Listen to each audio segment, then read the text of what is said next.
জয় Bangla slogan, জয় বাংলা নাম এবং জয় বাংলার যারা সঙ্গী সাথী তারা এই মুহূর্তে কেমন আছেন বা কেমন চলছে তাদের দিনকাল, এই বিষয়গুলো আপনি যদি জানতে চান, বুঝতে চান, তাহলে আমি যে গতকাল আমার যে অভিজ্ঞতাটা হলো সেই অভিজ্ঞতাটা আপনাদের সঙ্গে একটু শেয়ার করলেই আপনারা বুঝতে পারবেন। আমি মাঝে মধ্যে পূর্বাচলে যাই। তো পূর্বাচলের কিছু কিছু জায়গাতে একটা গ্রামীণ পরিবেশে হাট বসে, বাজার বসে। কোনো কোনো কোনো সেক্টরে সেই টং দোকান আছে, খাবার রেস্টুরেন্ট আছে, বেশ ভালো লাগে। একটা খুব ঢাকার কাছাকাছি আমি যখনই কোনো গুলশানে যাই বা বসুন্ধরার ওদিকে কোনো কাজ থাকে, তো তখন একটা টান দিয়ে সেখানে যাই। সময় পেলে দুপুরে খাবার খাই কিংবা বিকেলবেলা কোনো রেস্টুরেন্ট ওখানে নাস্তা খেয়ে আসি। আসার পথে সেই পথের ধারে যে সকল মানে গ্রামীণ পরিবেশে কলা থাকে, কচু থাকে, তরি তরকারি থাকে, কিছু গুঁড়ো মাছ থাকে, এই জিনিসগুলো একেবারে গাছের তরতাজা ডাব থাকে, এগুলো কিনে আনতে ভালো লাগে। মূল ব্যাপার হলো এটা একটা চিত্তের, যাকে বলা হয় এক ধরনের স্বস্তি কিংবা মন এবং মননের একটা বিবর্তন। এই যে আবহাওয়ার পরিবর্তন, প্রকৃতির পরিবর্তন, বায়ু পরিবর্তন কিংবা বিভিন্ন জায়গাতে যাওয়া, এই কারণে কি হচ্ছে, মানুষের সৃষ্টিশীলতা বৃদ্ধি পায়। তো এই জন্য সারা দুনিয়াতেই ভ্রমণ, তারপরে স্বাস্থ্যকর জায়গায় যাওয়া, এক স্থান থেকে অন্য স্থানে বেড়াতে যাওয়া, এই বিষয়গুলিকে খুব প্রমোট করা হয়। আর আপনাদের নগর জীবনের যে একগুয়েমি বা কর্মজীবনের যে জাতাকল কিংবা কোনো একটা কাজ করতে করতে যখন আপনি একেবারে ক্লান্ত বিধ্বস্ত হয়ে পড়েন, তখনই সুলতার কবিকার অন্ধকার বিদিশা নেশা আপনাকে স্বপ্ন তাড়িতে পারে। তো আমিও এই নগর জীবনে খুব কাজ করার চেষ্টা করছি সবসময়, অনেক আগের থেকেই। গড়ে 18 ঘন্টা পরিশ্রম করি এবং আমার বেশিরভাগ কাজই মেধাশ্রম। বসে থাকতে হয়, কম্পিউটার দিকে তাকিয়ে থাকতে হয়, কাগজে লিখতে হয়, সিদ্ধান্ত দিতে হয়। ব্যবসা বাণিজ্য পুরোটাই মেধাশ্রম কেন্দ্রিক। সেই আমি যখন শুরু করি আমার কর্মজীবন 1986-এ, তখন থেকে আজ অবধি। তো এই জন্য হয় কি, আমি সুযোগ পেলেই একটু ঘুরে আসি, কোথাও থেকে ঘুরে আসি। তো এখন 300 ফিট দিয়ে গিয়ে তারপর পূর্বাচলের যে কোনো সেক্টরে যদি আপনি ঢোকেন, বিকেলবেলাটা সকালবেলাটা আপনার খুব ভালো লাগবে। তো ওইরকম যাওয়া। তো যার জন্য পূর্বাচলের যে সেক্টরগুলোতে আমি সাধারণত যাই, এখানে সবচেয়ে বড় একটা গোল চক্কর আছে, সেটিকে ময়জউদ্দিন চত্বর নাম ছিল। গাজীপুরের যে সংসদ সদস্য ছিলেন মেহের আফরোজ চুমকি, তার বাবা ছিলেন ময়জউদ্দিন সাহেব, খুব নামকরা আওয়ামী লীগ নেতা ছিলেন এবং তাকে এরশাদ জমানাতে খুব নির্মমভাবে হত্যা করা হয়েছিল। তো সেই ময়জউদ্দিন সাহেবের নামে ময়জউদ্দিন চত্বর সবচেয়ে বড় চত্বর। সেই ময়জউদ্দিন চত্বর এবং তার আশপাশকে কেন্দ্র করে বিশাল মার্কেট, তারপরে শেষে রমরমা অবস্থা, পর্যটকদের ভিড় দেখার মতো। তো ওটাতে আমি সাধারণত থামি না, এর কারণ হলো ওখানে ভিড় ভাট্টা খুব বেশি। এরপরের যে চত্বরটি, এর চেয়ে ছোট কিন্তু তুলনামূলকভাবে বড়, সেটি হলো জয় বাংলা চত্বর। তো জয় বাংলা চত্বরটাতে 4-5টা রেস্টুরেন্ট আছে, কিছু কিছু দোকান আছে, বেশি লোকজন নাই। তো সেখানে আবার একটা রেস্টুরেন্ট আছে, জয় বাংলা রেস্টুরেন্ট আছে, এবং ঢাকা থেকে প্রচুর মানুষ যায় সেখানে খাওয়ার জন্য। জয় বাংলা চত্বরে জয় বাংলা রেস্টুরেন্ট, এবং সেখানকার ভাজি ভর্তা সব কিছু দিয়ে 4-5 জন লোক আপনি পেট ভরে খেয়ে আসলেও 1000 থেকে 1500 টাকার মধ্যে আপনার মানে সকল খরচ হয়ে যাবে এবং আপনি তৃপ্তি সহকারে খেতে পারবেন। এবং আমি ইতিপূর্বে সেখানে 8-10 বার খেয়েছি। তারপরে করি কি, আমি জয় বাংলা চত্বর থেকে একটু সামনে এগুলি হাকিম চত্বর। তো হাকিম চত্বর ওখানে গেলে একটা নস্টালজিয়া কি, হাকিম চত্বরের একদম পাশেই গাজীপুর ভাওয়াল যে সংরক্ষিত বনাঞ্চল, ওই চত্বরের সাথেই মানে একেবারে সেই বনাঞ্চলের একটা শুরু। তো ওই আমি যখন ওই চত্বর পার হয়ে ওই বনের মধ্যে ঢুকি, মনে হয় যেন সেই উইলিয়াম হান্টারের একটা সেই আমেজ নিয়ে আমি বাঘ শিকার করতে বের হয়েছি। তো একেবারে পুরো বন, মাইলের পর মাইল, মানে ওই হাকিম চত্বর থেকে শুরু করে এটি গাজীপুরের যে ভাওয়ালের যে বিশাল বনভূমি, সেই বনভূমি একত্রে ওখান থেকে শুরু হয়েছে। দেখার মতো একটা দৃশ্য, দেখার মতো একটা দৃশ্য। সকালে গেলে বিকালে গেলে সেই বনের মধ্যে যদি আপনি কতক্ষণ ঘুরেন, সেই পাখির ডাক, কলকাকলি, এই জিনিসগুলো আপনাকে খুবই আনন্দ দেবে। এই জন্য আমি পরিবার নিয়ে যাই, একা যাই, বন্ধু বান্ধবকে নিয়ে যাই, আমার ভালো লাগে। তো সেদিনও গিয়েছিলাম, কিন্তু গিয়ে অবাক করার ব্যাপার হলো যে আমি যখন গিয়ে বললাম যে জয় বাংলা চত্বর, মানে আমার ড্রাইভার ভুল করে ফেলছে, জয় বাংলা চত্বর। এখন কেউ আর জয় বাংলা চত্বর চেনেন না, জয় বাংলা চত্বর চেনেন না। তো এটা আমি খুব অবাক হয়ে গেলাম, জয় বাংলা চত্বর চেনেন না। পরে লাস্টে একজন বললেন যে এখন তো জয় বাংলা চত্বর নেই, এখন ওটা জিয়া চত্বর হয়ে গেছে। তো এই খুব অল্প সময়ের মধ্যে, যেখানে একেবারে ৩০০ ফিট থেকে যে কোনো লোককে যদি আপনি বলতেন জয় বাংলা চত্বর কোথায়, সবাই আঙ্গুল দিয়ে দেখিয়ে দিত। কিন্তু এই যে আগস্ট মাসের পর থেকে সেই জয় বাংলার যে চত্বর, সেই চত্বরের মধ্যে কোনো জয় বাংলা নাই, এবং আশেপাশের কোনো লোক জয় বাংলাকে চিনছে না। এবং একজন দয়া করে এসে বললো যে এটা জিয়া চত্বর। ভালো কথা, গেলাম সেই জিয়া চত্বরে। জিয়া চত্বরে গিয়ে এখন সেই জয় বাংলা রেস্টুরেন্ট পাই না, জয় বাংলা রেস্টুরেন্ট পাই না। না পেয়ে তখন আমি কি করলাম, পাশের আর একটা রেস্টুরেন্টে খাওয়া দাওয়া করলাম।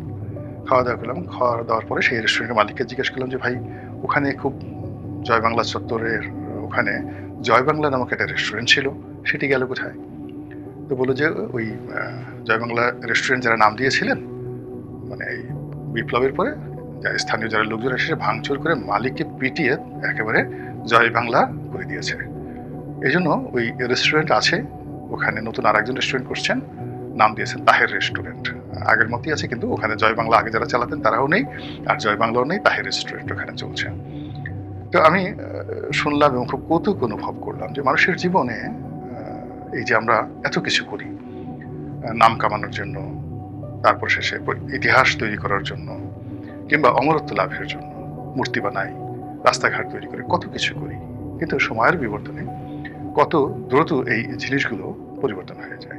আমি যে গলিতে থাকি ঢাকা কলেজ, সেই ঢাকা কলেজের মধ্যে শেখ কামাল বা শেখ জামাল বা শেখ রাসেল এরকম একটা হল একেবারে তৈরি করা হয়েছিল নতুন করে। তো গিয়ে দেখলাম সেই সাথে সাথে সেই হলের নাম পরিবর্তন হয়ে এখন সেই বিপ্লব যাকে বলা হয় 2024 এরকম একটা নাম দিয়ে সেখানে নেম প্লেট টানিয়ে দেওয়া হয়েছে। আমাদের এই ঢাকা শহরের কত রাস্তার কত নাম ছিল, কত সুন্দর সুন্দর নাম ছিল। পাকিস্তানি জমানাতে এক ধরনের নাম ছিল, ব্রিটিশ জমানাতে এক ধরনের নাম ছিল, আবার কালের বিবর্তনে রাজনীতির কারণে সেই নামগুলো সব পরিবর্তন হয়ে গেছে। ঢাকা বিশ্ববিদ্যালয়ের সেই ইকবাল হল, আল্লামা ইকবাল, সেই ইকবাল হল পরিবর্তন হয়ে সে হয়ে গেল সার্জেন্ট জহুরুল হক হল। তো এরকম পরিবর্তন হচ্ছে। একসময় সেই চন্দ্রিমা উদ্যান, এটা একসময় ছিল জিয়া উদ্যান, জিয়া উদ্যানকে চন্দ্রিমা উদ্যান হয়ে গেল জিয়া উদ্যান, জিয়া উদ্যান থেকে আবার সেটা চন্দ্রিমা উদ্যানে চলে গেল, আবার সেটা জিয়া উদ্যানে, এখন আবার জিয়া উদ্যান হয়ে যাবে। আর ঢাকা এয়ারপোর্ট যেটা, এটা শহীদ প্রেসিডেন্ট জিয়া রহমান প্রতিষ্ঠা করেছিলেন, তার নামই এটা ছিল জিয়া, এবং নামটা খুব সুন্দর ছিল, জিয়া মানে ZIA, Zia, Zia international airport. সেটাকে পরিবর্তন করা হচ্ছে শাহজালাল ইন্টারন্যাশনাল এয়ারপোর্ট করে দেওয়া হলো। চট্টগ্রামে একই অবস্থা, শাহ আমানত সেই ইন্টারন্যাশনাল এয়ারপোর্ট করে দেওয়া হলো। তো এরকম পরিবর্তন, এই যে পরিবর্তনগুলো যখন কোনো একটা বিশেষ উদ্দেশ্য নেওয়া হয় এবং যেখানে কোনো আদর্শ থাকে না, কোনো স্বতঃস্ফূর্ত থাকে না, কেবলমাত্র চাপিয়ে দেওয়া হয়, তখন সেই জিনিসগুলো থাকে না। তো এই যে এখন বাংলাদেশে, সারা বাংলাদেশে জয় বাংলার যে দুরবস্থা, সেই দুরবস্থা থেকে যদি আমরা এখন যারা বিভিন্ন নাম প্রতিষ্ঠা করতে চাই তারা যদি সতর্ক হই, তাহলে হয়তো ভবিষ্যতে এই জয় বাংলার মতো এরকম একটা অবমাননাকর অবস্থায় আমাদের পড়তে হবে না। এ কথা সত্য যে জয় বাংলার মতো এইরকম ইতিহাস সম্বলিত, ঐতিহ্য সম্বলিত এবং মানুষের হৃদয়ে যাকে বলা হয় বারুদের আগুন লাগিয়ে দিত একটা নির্দিষ্ট সময়, এই স্লোগানটি, জয় বাংলার স্লোগানটি, সেটি এখন কালের বিবর্তনে কিছু মানুষের কারণে, কিছু গোষ্ঠীর কারণে এবং কিছু অপকর্মের কারণে এতটা জঘন্য হয়ে পড়েছে যে এখন জয় বাংলা রীতিমতো একটা গালিতে পরিণত হয়েছে। এবং আমরা গত 2-3 বছর ধরে জয় বাংলাকে গালিতে রূপান্তরিত করার জন্য যত প্রচার করেছি, প্রোপাগান্ডা চালিয়েছি, ফলে এটি আগামীতে আবার নতুন করে তার স্বমহিমায় ফিরে আসবে আমার কাছে সেটা মনে হচ্ছে না। এই কারণ কি বলি, যে অনেক ভালো নাম, ভালো কিছু, ইভেন বঙ্গবন্ধুর কথা চিন্তা করেন, বঙ্গবন্ধুর যে জনপ্রিয়তা, তার যে কন্ট্রিবিউশন, তার যে ব্যক্তিত্ব, আমরা এই যুগে কল্পনা করতে পারবো না, এই যুগে কেউ কল্পনা করতে পারবে না। কিন্তু এখন দেখা যাচ্ছে সেই বঙ্গবন্ধুর মূর্তির উপর প্রস্রাব করা হচ্ছে, পায়খানা করা হচ্ছে, তার নামের উপর সেই আবর্জনা নিক্ষেপ করা হচ্ছে, এবং এই ভদ্রলোককে কেন্দ্র করে তার বিদেহী আত্মার উপর যে অভিসম্পাত করা হচ্ছে, তার একটির জন্য তিনি হয়তো দায়ী নন, তার ভবিষ্যৎ প্রজন্ম, তার পরবর্তী প্রজন্ম, তার দলের যারা লোকজন রয়েছেন তাদের বাড়াবাড়ি ইত্যাদি কারণে এরকম একজন মহান ব্যক্তি এখন মানুষের অভিশাপ, তুচ্ছ তাচ্ছিল্য, ঘৃণার বিষয়বস্তুতে পরিণত হয়ে গেছেন। তো স্বাধীন বাংলাদেশে যদি বঙ্গবন্ধুর এই অবস্থা হয়, তাহলে অন্যান্য ব্যক্তি যারা বঙ্গবন্ধুর ধারের কাছেও কখনো যেতে পারেননি, আগামীতেও যেতে পারবেন না, তাদেরকে নিয়ে যদি আমরা বাড়াবাড়ি করি, তাদেরকে যদি আমরা মহামানব বানানোর চেষ্টা করি, তাহলে তাদের পরিণতি এরকম হবে। যেমন এখন দেখেন, আওয়ামী লীগের মধ্যেই একটা গ্রুপ বঙ্গবন্ধুর পরিবর্তে তাজউদ্দিন সাহেবকে এনলাইটেন করার জন্য, তাকে ফাউন্ডিং ফাদার্স করার জন্য অনেক কথাবার্তা বলা হচ্ছে। আসলে এই জিনিসগুলো হয় না। প্রত্যেকটা জিনিসের একটা রাজনৈতিক সমর্থন থাকে, একটা সময় থাকে বিকশিত হওয়ার, এবং সেই সিজন, বিকশিত হওয়ার সেই সিজনটা যদি অতিক্রান্ত হয়ে যায় তখন আর ফুল ফোটে না। তো কাজেই বহু বছর পর আমরা যদি নতুন করে আবার ইতিহাস তৈরি করি, সেই ইতিহাস কেউ পড়বে না। ইতিহাসের জায়গায় একেবারে আবিষ্ট থাকে, নির্দিষ্ট থাকে।